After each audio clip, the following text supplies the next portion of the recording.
कच्चादीपू द्वीप को लेकर राजनीति इस समय बेहद गरमाई हुई है। प्रधानमंत्री नरेंद्र मोदी ने द्वीप को लेकर कांग्रेस पर लगातार हमलावर हैं और लगातार निशाने साध रहे हैं। इस द्वीप को जिस तरह से श्रीलंका को दिया गया, उस पूरी प्रक्रिया पर अब सवाल खड़े हो रहे हैं। प्रधानमंत्री ने उस पूरी प्रक्रिया को जिस समय कांग्रेस सरकार ने इस द्वीप को श्रीलंका को सौंपा था, उस भारत की ज़मीन को श्रीलंका को दे दिया था, उसको लेकर लगातार बयान सामने आ रहे हैं। जिस समय कांग्रेस सरकार ने इस द्वीप को श्रीलंका को दिया था, उस दौर में पत्रकारिता कर रहे आगरा के ब्रज खंडेलवाल जी ने एक पिटीशन दाखिल किया था दिल्ली हाई कोर्ट में, जिसको लेकर उनसे अधिक बातचीत करते हैं, उस विषय को जानते हैं कि आखिर उस दौर में क्या रहा था और किस प्रक्रिया के तहत कांग्रेस सरकार ने श्रीलंका ने को द्वीप सौंपा था। सर, इस समय राजनीति गरमाई हुई है, आप उस दौर से जुड़े रहे हैं, द्वीप की पूरी प्रक्रिया को आपने देखा था, आपने एक अपील भी दाखिल की थी, विरोध में भी आप आए थे, वो पूरा क्या दौर था और किस तरह से दिया गया था? देखिए, इस पूरे मामले की जो पॉलिटिक्स है उससे तो मेरा कोई लेना देना नहीं है। उस समय मैं एक्चुअली स्टूडेंट ही था, बाहर निकला था, पत्रकारिता शुरू ही की थी, और मैंने जब ये पढ़ा अखबार में तो मेरे को दिमाग में उलझन हो गई और बड़ा इमोशनली हर्ट हो गया कि कोई भी व्यवस्था, कोई भी सरकार अपने देश की ज़मीन का कोई भी टुकड़ा कैसे किसी को गिफ्ट कर सकता है, ये मेरे को समझ नहीं आया। मुझे लगा कि ये गलत हो रहा है और इसको रोकना चाहिए।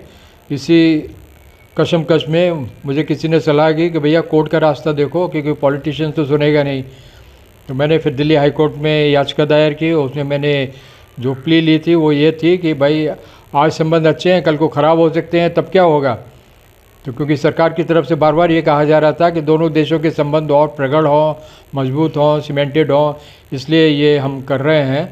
तो वो तो बात सही है, पर ज़मीन दे करके कोई संबंध सुधारता है क्या, ये तो मेरी समझ में आया नहीं। तो मैंने फिर उसको चैलेंज किया और उसमें मेरी प्ली ये थी कि मैं इस देश का नागरिक हूँ, सेक्युलर हूँ, हर जगह मैं जाना आना चाहता हूँ, वर्शिप करना चाहता हूँ, सभी धर्मों का सम्मान करता हूँ, मैं वहाँ विज़िट करना चाहता हूँ, मेरा फंडामेंटल राइट हर्ट हो रहा है।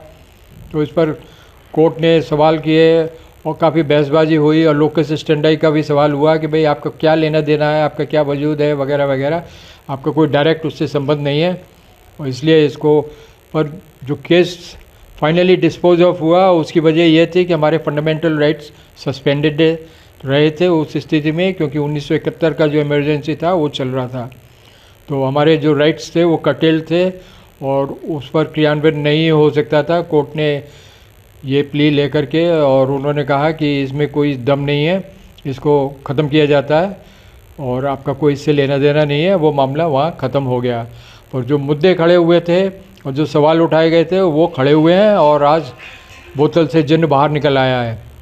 और अब हम देख रहे हैं, क्योंकि जो आशंका मैंने उस वक्त व्यक्त की थी कि आज संबंध अच्छे हैं, कल को ख़राब हो जाएंगे, तब क्या होगा, तो हमने देखा 1980 के दशक में पूरा तनाव भरा रहा। श्रीलंका से इतने हालात ख़राब हो गए और इतना आतंकवाद फैला, लिट्टे एक्टिव हुआ, प्रधानमंत्री राजीव गांधी की हत्या भी हो गई, हमको यहाँ से अपनी फोर्सेस भेजने पड़े, IPKF श्रीलंका भेजना पड़ा, ये सब हुआ। तो तब भी हमने नहीं सीखा और इतनी जल्दी हो गया। ये 74 के बाद 1980 का पूरा दशक ये श्रीलंका ने देखा हमने आतंकवाद कैसे फैला। तो ये प्ली मेरी बार बार थी कि भाई हम अपनी देश की ज़मीन का 1 इंच भी टुकड़ा दे नहीं सकते हैं। महाभारत काल में भी नहीं दिया गया था।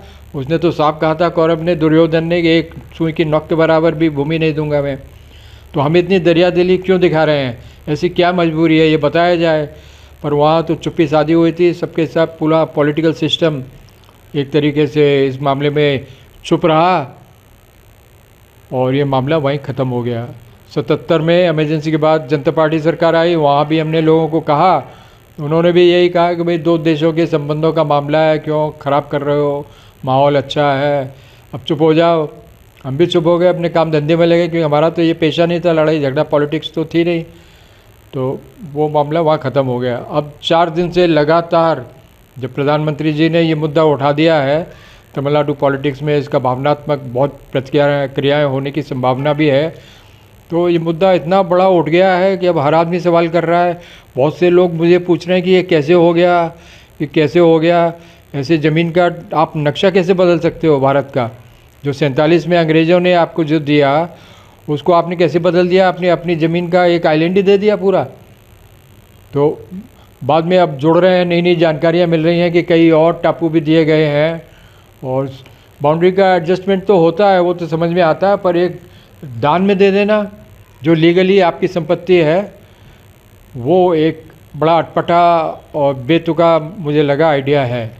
तो खैर अब ये चर्चा में आ गया है। मैं तो सरकार से डिमांड यही कर रहा हूँ कि आप इस पर बाकायदा एक वाइट पेपर रिलीज़ करिए, उसमें सारे दस्तावेज दीजिए, पता तो लगे कि कैसे हुआ, क्यों हुआ, कौन लोग थे जिन्होंने ये किया। हमें मालूम होना चाहिए, हमें अपने इतिहास के बारे में पता होना चाहिए कि देश को छोटा कर दिया बड़ा करने की जगह। तो ये सर, उस दौर में आपने एक खतरे की आशंका जताई थी, द्वीप कितना महत्वपूर्ण है देश के लिए? आज की तारीख में ये तो मुझे पता नहीं कैसे ये आइडिया आया, उस टाइम पर तो कोई खतरा नहीं था, लेकिन आज तो बिल्कुल सबको दिखाई दे रहा है इंडियन ओशन में कितना एक्टिविटीज़ बढ़ गई हैं। चीन की भी बढ़ गई हैं, दूसरे सुपर पावर्स की भी बढ़ गई हैं, और सामरिक महत्व का ये द्वीप बन सकता है। छोटा ज़रूर है, लेकिन इसकी जो स्ट्रेटेजिक लोकेशन है वो बहुत ज़्यादा चिंता का विषय बन सकता है आगे जा कर के। तो हमें सावधान रहना होगा, और कुछ भी हो कैसे भी हो, कोशिश ये करना चाहिए कि वहाँ पर किसी भी तरह की एक्टिविटीज़ श्रीलंका न कर सके, और वो हमारे दबाव में ही रहे। बल्कि अच्छा होगा कि वो हम उसको वापस ले लें।